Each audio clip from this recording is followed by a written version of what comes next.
Hey everyone, Mr. Gray 3IS here, and I am back with another video. I know it's been a little while since my last one, and I apologize, but there's a good reason behind that. I've had some cool things in the works, and I am happy to announce, as you might be able to tell by the video title, I am installing air suspension in this video. I am so excited. This has been a long time coming. I've been so ready to install this. I've been accumulating the parts over a couple months now. And yeah, let's take a look. Let's get started. So I am going to be using the Airlift 3P management with the dual Vare compressors and a 4-gallon polish tank. If you do a 5-gallon, which some people do, it will be too wide to fit in that little nook of the Lexus IS trunk. So this little rectangle right here that I cut out fits exactly in that farthest, deepest part of the trunk. And so you need a 4-gallon to fit back there. So that's just kind of what I wanted to do. And these aren't bolted down. As you can tell, they're kind of uneven. But this is around what I'm going to do for my setup. So I'm going to have the compressors angled. The tank's going to kind of be in the back. And I'm going to have my management right here in the center, which I'm going to go grab in a second. These are all the bolts and hardware and filter for the compressor, and I am so excited. So to make this little board wasn't too hard. I just used some plywood, and I measured the little nook in the back of the trunk and then cut out the plywood to that size. And I went to Hobby Lobby and I got some leather material and I wrapped it around the board and stapled it in the back, and this is where I'm at. So I'm gonna start with kind of nailing this all down onto here, get this all set up. So by the time I need to get to this part in my car, it's already all done and easy to go. Okay, so I'm up in my little Airlift shrine, and here's my 3P management. It's in this box. I'll open it in a second. I have some new parts and some used parts. So the air suspension itself, I did buy slightly used. The leader lines that came with it were perfectly fine, really, but I went ahead and got some new leader lines and some new screws and spacers that the kit just didn't come with. When the person took it off, they must have just left it on the car, forgot about it, but that's all right. I got these new spacers that go right here, and I'm pretty much all set. I'm ready to go. I've looked over everything like 4 or 5 times, and I know I got it all, so I'm ready for the install. So for those of you that are unfamiliar with the air suspension, they pretty much are shocks with air springs. The front ones have the air spring attached to the shock like this, and the rear ones are a divorced setup just like it is OEM. So the shock is here and the air spring is right here. These are just little air lines that I had attached to test to make sure they held air and everything. And these are adjustable, so they're, as you can tell, they're 30-way adjustable, 15 to the hard setting, 15 to the soft setting. And that's about it. I'm using 1/4 airline or 1/4 inch. That means they will air up slower and air out slower than the 3/8 airline. That is something I preferred actually, because these actually came wired or assembled to be a 3/8 airline, and I wanted the 1/4, so I went ahead and converted them to the 1/4, and so I had that slower, smoother air out and also that slower air up. And with 1/4 line, it's skinnier and more air is trying to come out there at a skinnier hole, so it's going to be a louder air out too, which would be kind of cool.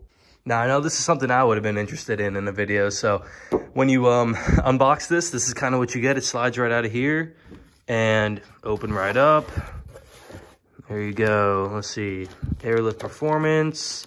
There is an iPhone app, which I actually already downloaded, which looks just like this. Looks just like the controller you would get, which I'm assuming might be in there.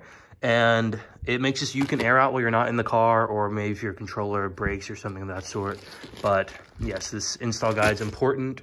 And this is the management, I'm assuming. Whoa, that's heavier than I thought it was, or I thought it was going to be. And here we go. That's the part that I am going to have in the center of my 2 compressors. So it's actually going to look like this, and my compressors are here and my tank's there. And I'm just going to unscrew and flip this nameplate around. So I'm going to assemble this and my compressors and my tank to that board, and I'll get back to you guys. All right, after a little bit of time and a little bit of measuring, I have my trunk set up, all bolted down. I could probably lift the whole board up just by the compressor. So the tank's back there, the management's back there. Like I said earlier, I think I'm gonna flip this nameplate around. I went ahead and put the elbow fitting down there and connected the T fitting with this dump valve, and then the little valve at the end here that you could fill up the tank if you actually wanted to. You just pop that off if your compressor stopped working or something. So I am going to finish putting a couple more things on it, and then I can get started on the vehicle part of things. All right, I'm pretty much done with the setup for all I can do at the moment, and I'm going to pull my car in the garage and put it up on jack stands and get started pulling some panels off. All right, little update. Car's all up in the air. Got my panels all ripped out, as you can tell. I ran the wires through this little opening right there for the USB and the fuse power. So that's run along here loosely for now, and that's gonna go into the USB up there, and then into the fuse up there. My USB is gonna come out somewhere there for my controller. And then I am now about to run both power wires for my compressors through the passenger side all the way up, kind of like how I just did, but except I'm gonna go into the firewall, so into the engine bay, into the battery.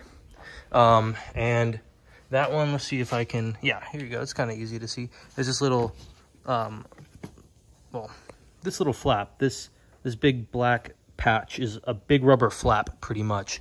And I'm going to, from the back side, right up there, you can see light coming through. I'm just gonna push all these power wires through that flap and run it along the side. So I'm just running the wires right now, staying organized, making sure they're not twisting. That's very important for just making it easy in the end.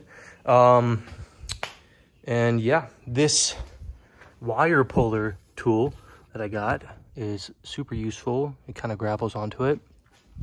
Yeah, just staying organized and keeping going. It's not too hard, it's just a little time consuming. Okay, I removed the battery to be able to get to this firewall grommet entrance right there. Because or else it'd be like really hard to get to with the battery there, and it's not too hard to remove the battery. So I saw another guy do this, and I'm gonna do the same. This little like nipple right there, that entrance, right, how can I show it? Right there, this little thing that's sticking out. I'm just gonna cut pretty much like a slit in it, and then I might even cut the whole tip off, and I'm gonna feed it through. And I think I'm also gonna feed the air line at the same time, so I don't have to feed something twice. But yeah, so I'm gonna feed the airline through the front, and I'm also gonna run an airline down the driver's side, and evidently I'm going to feed it through and follow the factory brake lines so I can get it to these front wheels easily. All right, so I rough ran all the wires where they need to be run. I have the rears coming out through a grommet in the trunk, and the fronts are coming out of the brake line where the brake lines go. And then from here, I'm going to install the bags themselves, and then from there I can move to plugging the lines in and routing them where they need to go. All right, so my buddies came to help me. We got the front ones in. We just need to connect the airline to the actual, where is it, the leader line. So on both sides, got the fronts in. Now we're starting on the back. This lower shock nut right there is giving me a little bit of trouble, but I'll get it, and we'll get this rear ones installed, and I'd say I'm about 75% done, and it's going pretty smooth so far. All right, it is the next day. I got one of the back sides on, so this is finished product for side 1 out of 2 for the back. The bag is right there, the shock is right there. This took way longer than I thought it would. The rear bag installation is a little tricky. There's some tight spaces, But actually the part that took the longest and was the hardest was lining all of these bolts back up when I was ready to reinstall everything. Just the holes, they didn't line up correctly, and I had to use multiple jacks to kind of jack it up in different spots. And huge shout out to my buddy Min for helping me with this and giving me some advice. He pretty much said just jack it up a bunch and it'll slide into place, and pretty much it did. And I had to do some persuading with this persuasion tool right there. But right now I'm about to start on the other back side. I already got it's hard to see, but I got the airline routed to this bag already. If you're doing this yourself, make sure you route the airline to the bag kind of before you get it all seated, because it's very tight spaces in there and it's kind of hard to get to once you already have it installed. Oh my gosh, this side went like 8 times smoother than that side. I probably just completed it within 30 minutes, 45 minutes versus like 4 hours for that side. I'm about to install the spacer, which holds the bottom of the bags on with this little bolt right here. But everything is back together, and it was so hard to do it on that side, but I did learn a lot from that side that I applied to this side. So we're doing well. All right, I pretty much finalized the trunk setup. I turned the nameplate around, connected the lines from the compressors to the tank because I need this little fitting. I installed the plugs and the water trap. I got the front lines routed and up. Same with the other side. I grounded my grounds, and right now I'm working on reassembling the trunk, kind of keeping it organized. I labeled all my wires. And yeah, once this is mostly reassembled, I can put that trunk setup in and start testing. Even though it looks like a little bit of a mess, it's an organized mess, and the trunk is coming together. I got the spare almost all the way in. It still has space for my airlines to come out of the grommets. And just slowly putting it back together, and then I can get my trunk setup in to roughly plug everything in and make sure it's all working well. All right, I just hooked the battery back up. This is how my engine bay is right now. And if I head to the back, I finished plugging everything in. It's all plugged in. It's all wired up. I'll fix back there in a little bit. It is all good. So I'm gonna head to the controller and see if I can get it started. I just started it. It's alive. It's alive. You can hear it. I can feel it. They're on. They're running. They're running. English. All right. Well, it works. I have no leaks, thankfully. Everything works as it should as of right now. So I'm about to put my wheels back on the car and lower her onto the ground. And from here, I can calibrate the system and make sure everything really works as it should. Whew, all right, she's on the ground. Well, she's on the ramp, so I'm about to back her off. This is at 70 PSI. I don't know if these have to settle a little bit, but that's how it looks. It's lower than my RSR Super, or higher than my RSR Super Down ride height. This is 70. And here you go for this. It's pretty high up. So I'm about to pull her off these ramps, pull her out to here, and do the calibration and mess with the ride height and air out height and all that. I'm calibrating it right now. I'm setting the max pressure, and the next will be the minimum pressure, but it's going well so far.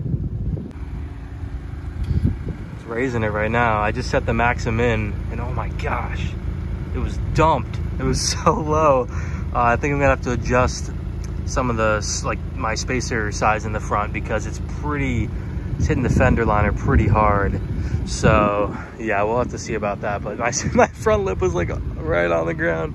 It's so cool. I've never seen my car like this. Like, look at that. Look at the rear. That is so crazy. It is dumped. Gosh, this is crazy. Oh shoot, it's doing something. Dang. Look, this is what I was talking about. It's literally on the floor. Golly. And the back's a little high now. Okay, so I aired it out like completely for the first time. This is my air out right here. This is like 25 PSI all around. And it is low. And it looks crazy. The back is tucking so good. And it is so low. The exhaust is like half an inch from the ground. But oh my gosh, this changes the look at the car completely. Oh my gosh.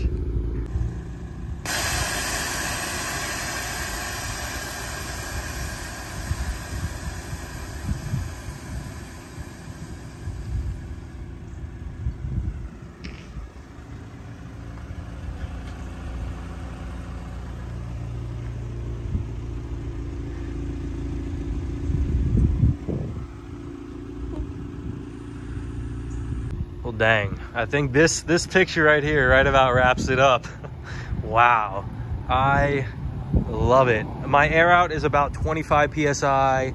I don't think I'll have to adjust any of the spacers. They're almost just like perfect. There's no way I could drive aired out. It's just like literally touching in the front. It just wouldn't be possible. Unless I wanted no spacers and I wanted to have like not good fitment. But the fitment is like so good. It's crazy. Like, I don't even know how to explain this. It's so good. The car's dirty.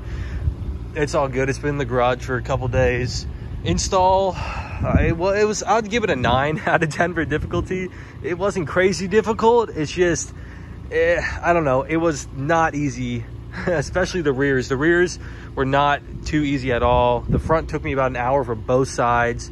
Huge shout out to my buddy Logan and my buddy Kyle for coming over and helping, and my buddy Spencer. Huge shout out to Min for FaceTiming me every second. Well, me FaceTiming him and him helping me out. He was a huge help. The rears were a little harder than the front, like I said. Overall, I don't know, 10 out of 10 would recommend. Not many cons to this besides the price. The pros are, well, obviously you can raise it and lower it. It's amazing. The trunk is a little like untidy right now, but where is it? This is what it looks like currently. Nothing crazy.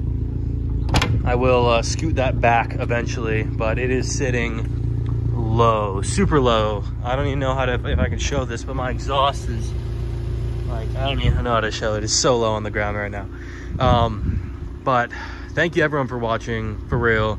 This has been a long time coming. This is why my videos have been a little slow lately. I've been accumulating the money and the parts for this. So thank you. This really would not have been possible without all of you guys watching right here.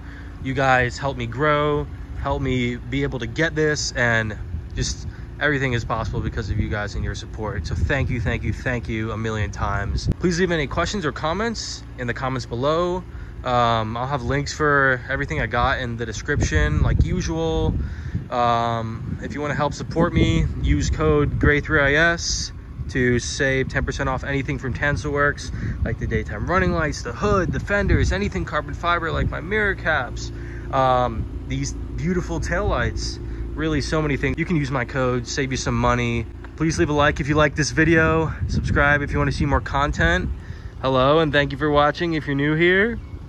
Ooh, hello, popping in real quick before the video ends. A couple days later, actually like 3-4 days later, I got the air out all dialed in. I just want to update with a couple little things.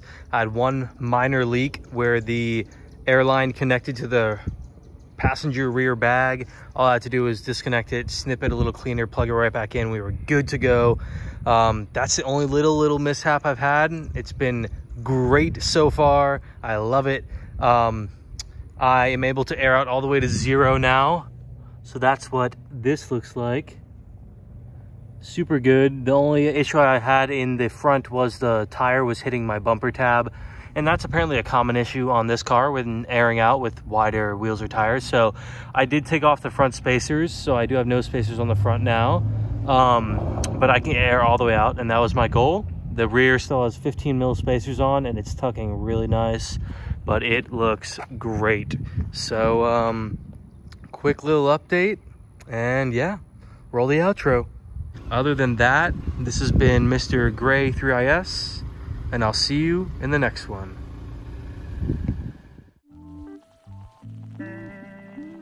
walking away.